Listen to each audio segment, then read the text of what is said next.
हाँ, बादशाह को जानते हैं आप? बादशाह है। आई रिमेंबर बादशाह। मैन आई रिमेंबर बादशाह। मेरी लड़ाई हो गई थी यूनिवर्सल के साथ, यूनिवर्सल म्यूज़िक के साथ। मैं लड़के आ गया।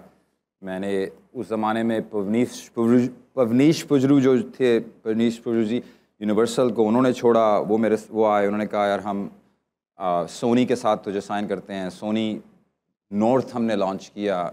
मैं एज आ आर्टिस्ट उनके साथ मैंने एज आ कंटेंट प्रोवाइडर साइन किया। एक आर्टिस्ट थी जैस्मिन सैनलेस, उसको प्रोड्यूस करके मैं लेके आया। उसका सीडी कवर भी मैंने फ़ोटोशॉप में डिज़ाइन किया, उसका नाम भी मैंने रखा, उसका गुलाबी एल्बम एंड ऑल दैट। उस ज़माने में पवनीश पुजरू के साथ एक असिस्टेंट होता था लड़का।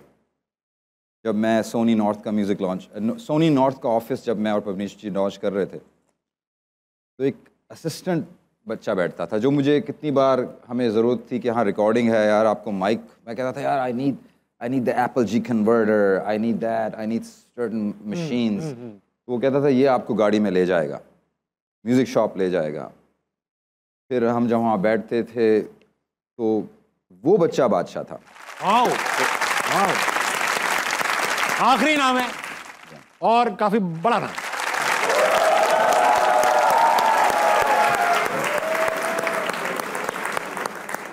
अभी बीच में सुनने को मिला थोड़ा 36 का है आप दोनों का, लेकिन अभी सही है? नहीं, ऐसी कोई बात नहीं है। हनी ने रिसेंटली मुझे बेवरली हिल्स फ्लाई किया।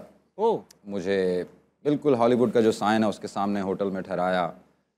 शाम को डिनर किया, रात को स्टूडियो गए और स्टूडियो में अपने लिए, अपने एल्बम के लिए गाना रिकॉर्ड किया। अच्छा। सोनिए सवाल कुछ थी, जो कि गाना रिकॉर्ड हो चुका है। तो वो रिसेंटली हमने किया। मुझसे मम्मी से बात करवाई, मैंने अपनी बड़ी बहन से बात करवाई। मेरी बड़ी बहन जो है, आप लोग शायद देखा हो, मेरी वो मम्मी की तरह है। घर वालों ने साथ बात की और बड़ी अच्छी बातचीत है। अभी सही हो गए? मतलब बीच में काफ़ी हो गए थे। हमारी बातचीत उस ज़माने से है जिस ज़माने में लोग समझते थे हमारी लड़ाई है। अच्छा। हम एक दफ़ा आज से बहुत 15 साल पहले भी मिल चुके हैं इंडिया में, किसी को पता ही नहीं है। ओके। एक ही होटल में थे, आ गए थे अचानक से हम। मेरा भी इवेंट था, हनी का भी था। तो वहाँ पर हनी मेरे रूम में स्नीक इन किया, आया और बड़े प्यार से मिला, अंगूठा हिलाया। हाँ, और मेरे मैनेजमेंट तो डर गई थी कि पता नहीं क्या होगा।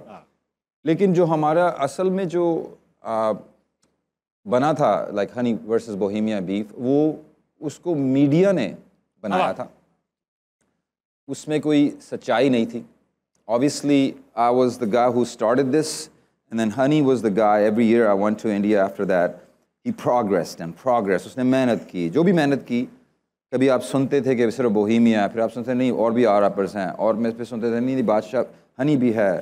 फिर आपने देखा कि हनी ने मज़ीद जो मैं, लेकिन अभी जो कन्फ्यूजन है ना, वो ये है कि मैंने रिसेंटली बात करने की कोशिश की, एक पॉइंट करने की कोशिश की, जो कि लोगों को ऐसा लगा मैंने हनी के अगेंस्ट कहा है। अच्छा। जबकि उसके इंटरव्यू में मैंने जो हनी की बात की थी, वो मैंने सिर्फ हनी की अपनी कही बात दोहराई थी। समझ गया। उस पर मैंने मज़ीद कुछ कहा नहीं था। मैंने सिर्फ इतना कहा था कि हनी ने भी कुछ कहा है। ओके। मेरा जो पॉइंट है, मेरी जो प्रॉब्लम थी, वो may be it's with, like I said, I had problems with the industry.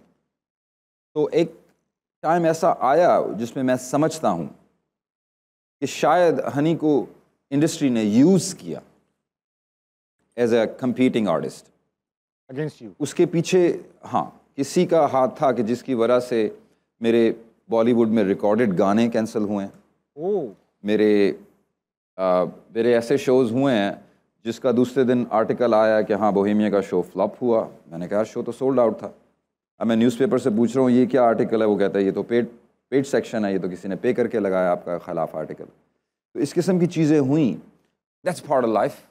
I don't really care about it any more, but I do think that at some point Honey may have been used to be weaponised against my success. उसमें हनी का कोई कसूर नहीं है, और ये मैं समझता हूँ। और दैट्स हनी के साथ मेरा उसके अलावा personally I have no problem. All respect and love to the guy. सारे ही बड़े आर्टिस्ट हैं, सबके लिए एक बार तालियां।